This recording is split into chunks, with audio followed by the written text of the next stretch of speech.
Recibimos con mucho gusto al señor ministro del Interior, Eduardo Bonomi. ¿Qué tal, Eduardo? ¿Cómo le va? Buen día. Buen día, ¿cómo está? Bien, ¿esto del combustible les perjudicó, les afectó? Bueno, nosotros teníamos los patrulleros con carga de combustible y después arreglamos con ANCAP, porque estaban cargados pero salían, digamos, cuidando un poco y salían menos. Entonces arreglamos con ANCAP la carga y quedó normalizado. Bien, ¿hubo orden, por ejemplo, de que se detuvieran los patrulleros en algún momento? No hubo orden. La orden se dio en cada lugar. Vamos a cuidar para mantener el combustible, pero fue muy poco porque hablamos con Raúl Sendic y tuvimos 4 o 5 puntos donde volver a cargar y ahí funcionaron normalmente. Bien, ministro, hubo un plan de reestructura anunciado allá por mayo que ustedes en aquel momento habían sostenido la necesidad de que se evaluara como a mediano plazo y hoy estamos cumpliendo como una especie de primera fase de ese cambio. ¿Cuál es el resultado que usted advierte? El plan de reestructura fue el 6 de enero que lo iniciamos, Ajá. pero lo completamos, o casi que lo completamos, el 17 de mayo. Correcto. Con la incorporación del software para el 911 que nos faltaba, que mejoró muchísimo, entraron 400 policías a Montevideo, 150 a la comunidad educativa segura y 250 a la jefatura de policía de Montevideo. Claro, mayo fue como el lanzamiento, como la plataforma. Fue como la consolidación, ahí, acá, ahora sí. Y desde ahí empezamos a medir, al punto que mayo fue un mes de crecimiento de las rapiñas. Yo pedí que me hicieran la estadística del 1 al 17, y un crecimiento importante, y del 17 al 31, del 18 al 31, se estabilizó. O sea que antes del plan, después del plan, digamos. Antes del plan, después del plan. En mayo se estabilizó, junio bajó de forma importante las rapiñas. Los hurtos bajaron todo el año bajaron los hurtos. Las rapiñas bajaron en junio, bajaron en julio, en agosto hasta una semana antes del fin de mes habían bajado de forma importante, es decir, la última semana no lo iba a modificar, así que tuvimos 3 meses consecutivos de baja. Pensamos que era lo que estábamos esperando y que se consolida una tendencia a la baja. ¿Y las claves para eso, ministro? Y lo más importante de la reestructura fue la zonificación y el patrullaje a partir de establecer puntos calientes, que son los puntos donde se concentran la mayor cantidad de delitos, que si bien pueden estar en barrios que se repiten, cambian los lugares.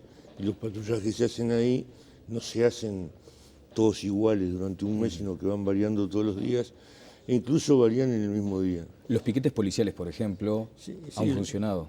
Los operativos que se llaman Estrella, que son durante la noche, y Alba durante la mañana, han funcionado. Y ahí trabaja la republicana, y a veces 2 seccionales y no una.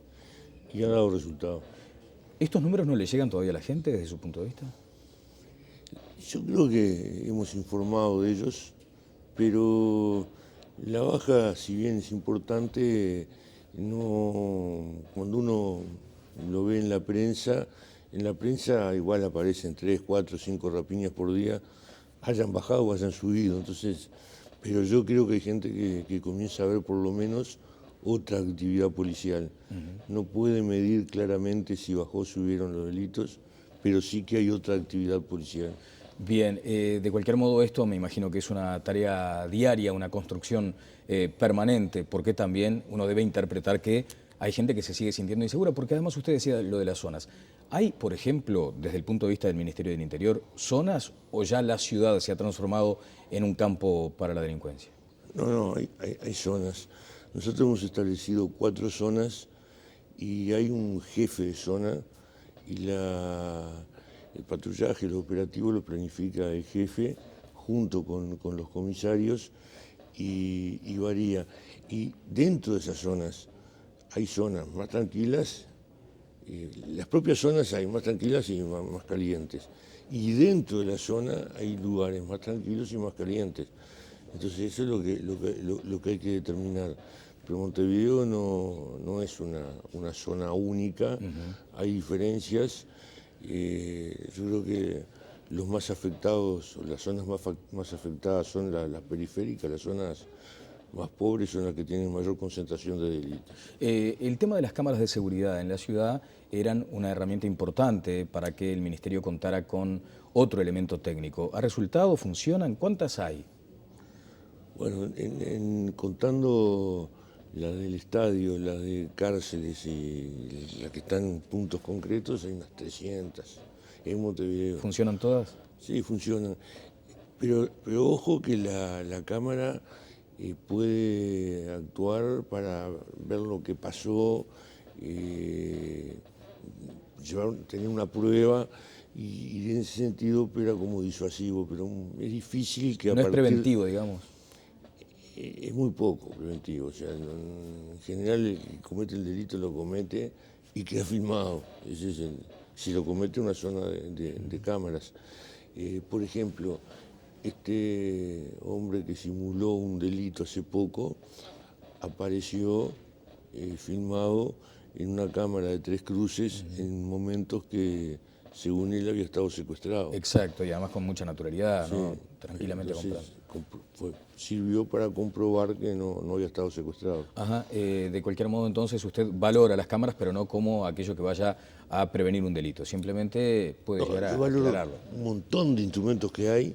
Uno no puede decir este elemento es la solución. Lo mismo que en el tema de las pulseras, Sí. en el caso de la violencia doméstica, es un instrumento. Yo no creo que solucione el problema porque lo que hace es detectar cuando dos personas que no debían estar cerca se acercaron. Sí. Pero muchas veces cuando alguien va a matar, no se preocupa si la pulsera lo detecta, porque si hace eso está fuera de sí. Y hemos visto, incluso pasó en el último mes, que alguien mata a la mujer y se suicida, entonces una pulsera no lo detiene. Ahora, el otro día generaron cierta polémica sus declaraciones cuando estuvo aquí Antanas Mockus, porque usted pretendía establecer que muchas veces se hace o se transforma muy en policíaco, en policial, un hecho de violencia intrafamiliar. Dio a entender que no le da mucho margen al Ministerio del Interior para actuar en esos episodios. Yo no dije eso, no fueron solo declaraciones, fue una intervención en el Paraninfo de la universidad. Yo dije que no es un hecho solo policial, le sacaron el solo, entonces lo transformaron, no es un hecho policial, no es solo policial. Y si le buscamos una salida solo policial, no lo resolvemos. Eso es lo que dije, y es así, porque un fenómeno que se produce en el seno de las familias, muchas veces de puertas para adentro, hay que buscarle otra explicación al problema, y si tiene otra explicación también tiene otra forma de solución que no es solo la policial. Bien, usted, solo la policial. Solo policial. Usted habló de la cultura o de la necesidad de profundizar en aspectos culturales de la sociedad para prevenir estos episodios. En el último mes tuvimos un hombre que mató a la mujer, al hijo de 14 meses y a la suegra, y otro que mató a la hija de 5 años, otro que mató a la mujer, otro que mató a la mujer y se suicidó. Si nosotros creemos que eso es solo un problema policial, no lo resolvemos, porque eso se da de puertas para adentro, donde la policía no siempre puede intervenir. Incluso en uno de los casos, el primero de todos, el más grave además, la justicia resolvió que la policía sacara al hombre de la casa si la mujer consentía. La mujer no consintió, entonces la policía no lo sacó. Y bueno, después volvió, y entonces hay que considerar que no es solo un problema policial. Tiene aspectos policiales y la policía puede jugar un papel y la pulsera puede jugar un papel, y hay otro instrumento que hemos incluso consultado ante él si lo puede desarrollar y nos dice que ya lo tiene. ¿Cuál es? Es el celular con una tecla, un botón. Un botón de pánico, digamos. No, pero transmite inmediatamente la llamada a 10 personas que uno elige, sí, incluida la policía, y además establece el lugar donde está, porque tiene un GPS. El problema es que hay mucha gente que no le gusta que se sepa dónde está, entonces es un buen instrumento, pero no creo que sea de uso masivo. Ahora, ministro, lo que pasa es que también en el debate de las cuestiones tecnológicas, el otro día, hace poco tiempo, es más, creo que a las pocas horas de esta tragedia tremenda con el hombre este del Pinar, estaba aquí el ministro de la Corte de Justicia, Jorge Chediak. Y yo le decía, pero ¿cómo puede llegar a ser que todos estemos de acuerdo con que la pulsera por lo menos es un elemento que debe incorporarse y todavía no? Y allí estábamos hablando de la justicia y también del Ministerio del Interior. O sea, ¿hasta cuándo el tema de las pulseras? La justicia, el Ministerio del Interior, las diversas organizaciones de mujeres, ya tenemos un plan piloto, empieza a funcionar en noviembre. Pero ¿y de acá a noviembre qué riesgo hay de que haya más muertes, por ejemplo? Bueno, pero el problema es que cuando se estableció el plan hay que comprar.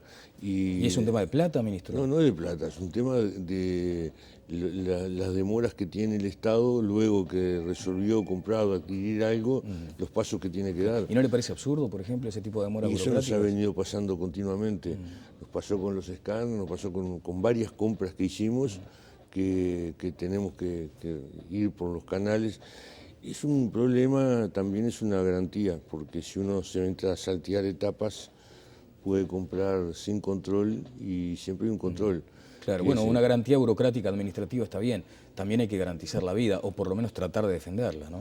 Bien, pero el plan establecido es en noviembre, tiene que empezar a funcionar, es un plan piloto, creo que abarca 4 juzgados, son más de 100 pulseras y hay que evaluar después el resultado para ver si lo generalizamos. Claro. Bueno, qué lejos que queda noviembre con estos aspectos, ¿no?, de tan alta sensibilidad.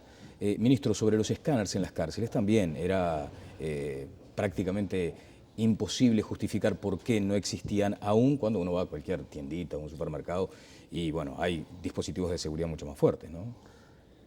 No, depende del escáner. No, desde ya, pero digo, haciendo una comparación burda. Hubo escáneres en las cárceles, rompieron, hace años, muchos años, Sí. había escáneres, ahora se han comprado 4 tipos de escáneres distintos, 3 de ellos que son los que hay en un aeropuerto, el escáner de bulto, el escáner de arco, si el arco marca algo, el escáner de paleta, pero hay 3 escáneres muy caros que uno pasa por ellos y marca todo. Absolutamente todo. ¿Y cuándo los instalan? Bueno, ya se estuvo este mes en el penal de Libertad, empieza, y ya se estuvo hablando con los familiares de cómo va a funcionar eso. Se hizo una reunión en estos días, 3, 4 días, y además cómo va a funcionar el inhibidor de celulares también. Claro, otra cosa que parece bastante curiosa, ¿no? Hay tecnología de punta tan avanzada para inhibir las comunicaciones y los presos hablan tranquilamente. Sí, ahí también era una larga discusión que ha pasado más de una administración, que era lo correcto, si era inhibir o no. Incluso internacionalmente se discute. Pero bueno, acá... ¿Pero que se le protege el derecho a la comunicación al preso? No. A ver. Se lo toma como fuente de investigación. Y en este momento la resolución es inhibir, y después que resolvimos inhibir, el problema pasa a ser adquirir, ahora ya está, ya solucionó, adquirir la tecnología adecuada. No va a haber más contactos de presos a través de sus celulares. Por lo menos en algunas cárceles. Ajá. Ministro, acaba de mencionar al pasar, sin detenerse específicamente en el concepto, de la inteligencia policial. Funciona también con las comunicaciones entre los presos, por eso había dificultades para trabar esas comunicaciones. Sí, una estrategia a seguir. Hemos preguntado en distintos lados y siempre nos han asesorado para un lado y para el otro. ¿Y con le ha pasado, no a nosotros, le ha pasado a distintas administraciones. ¿Con cuál se queda usted personalmente? Bueno, yo creo que hay un peligro bastante grande se está produciendo problemas grandes a partir de la planificación desde adentro. ¿Hay bandas operando en las cárceles hoy? Hoy, desde hace mucho tiempo, siempre. Y como en su condición de ministro, ¿no le parece que da margen como para sentir que son impunes o que la autoridad no puede con ellos? No son impunes. La autoridad ha tenido en cuenta eso y bueno, en este momento resolvió lo que resolvió. Pero hay... Y tratar de cortar ese tipo de vinculación. Bueno, el debate sobre la marihuana vino precedido de un concepto que manejó el presidente de la República, que la guerra por ese lado se había perdido. Ustedes están en esa postura. La guerra tradicional, convencional, se perdió con el narcotráfico. Yo diría que en general todos los países que están llevando adelante esa batalla de forma fuerte consideran que si siguen por ese camino no van a tener una victoria. ¿Bandas más poderosas que la policía, por ejemplo?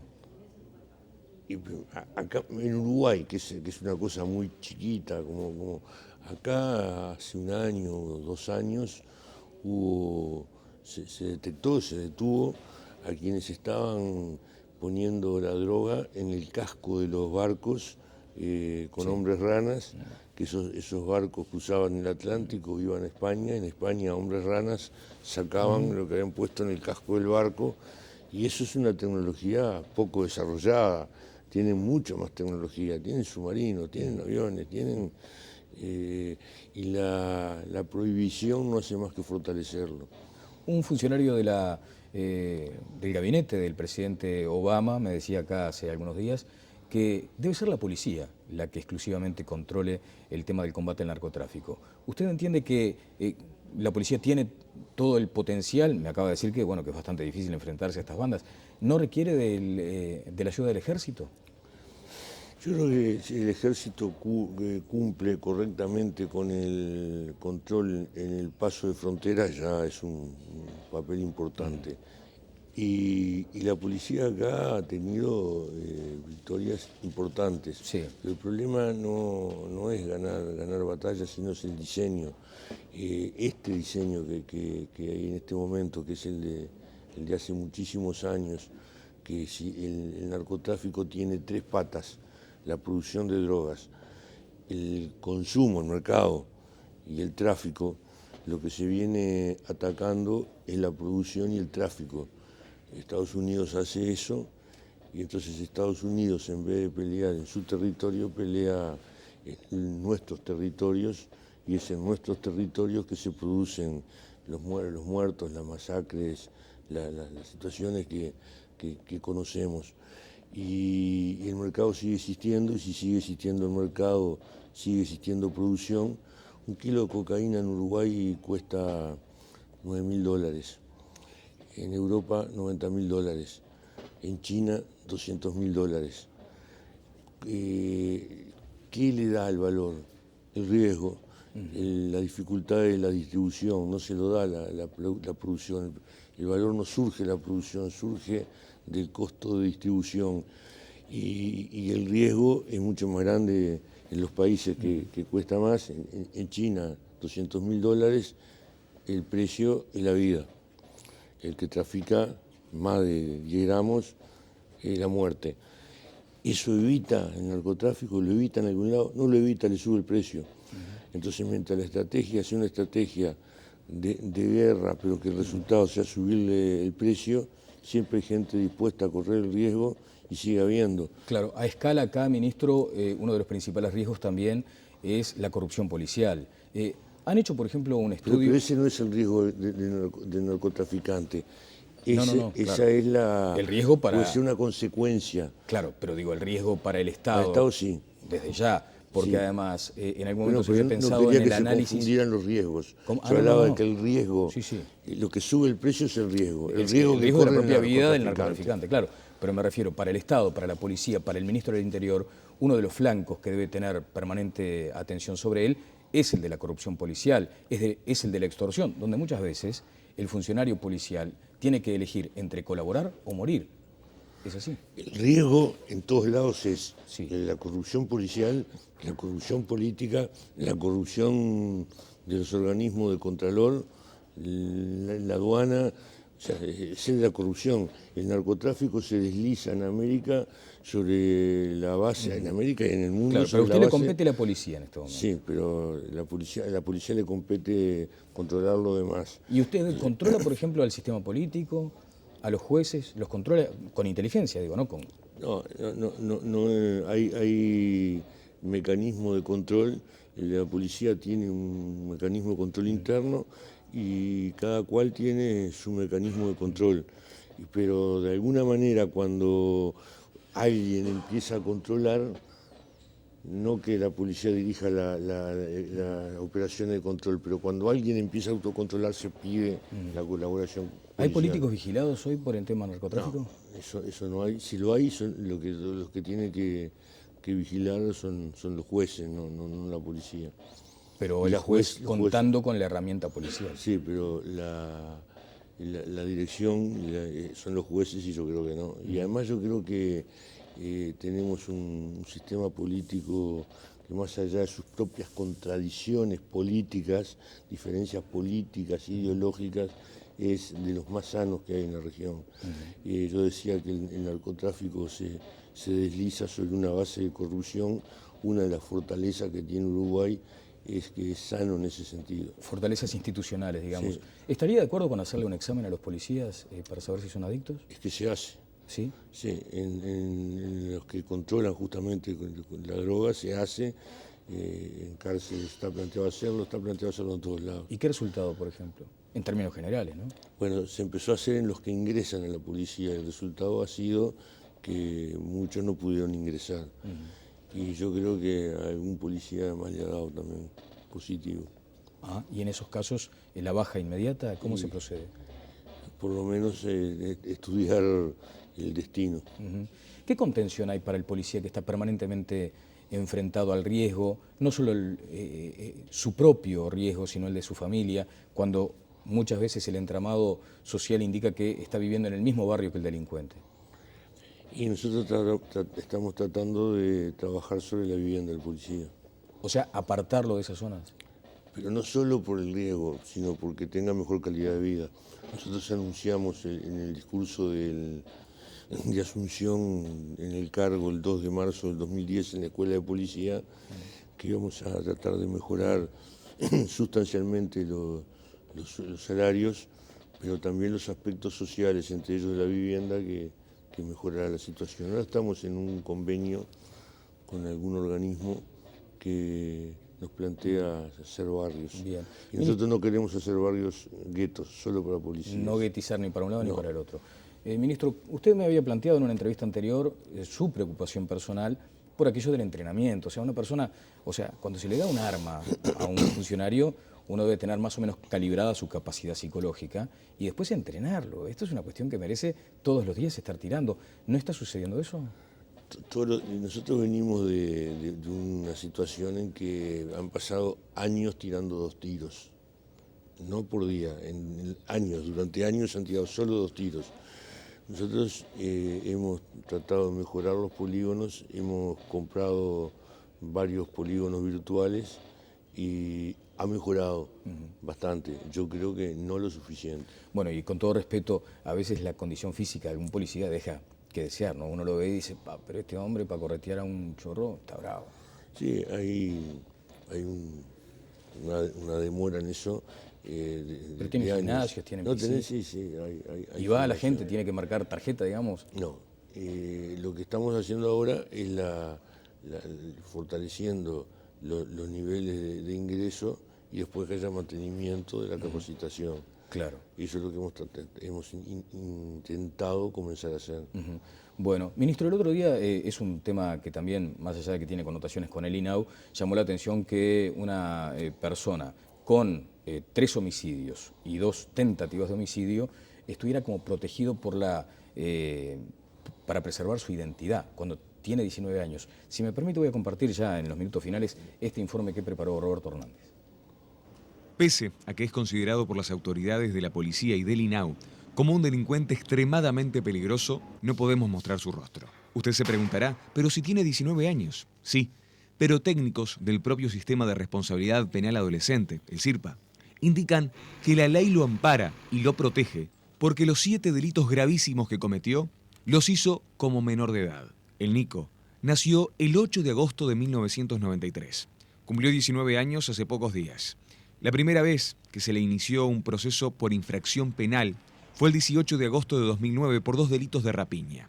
El siguiente fue el 5 de octubre de 2009 por un delito de homicidio y otro por tentativa de homicidio. El 30 de julio de 2010 se le internó por otra tentativa de homicidio. El 10 de noviembre del mismo año por homicidio especialmente agravado.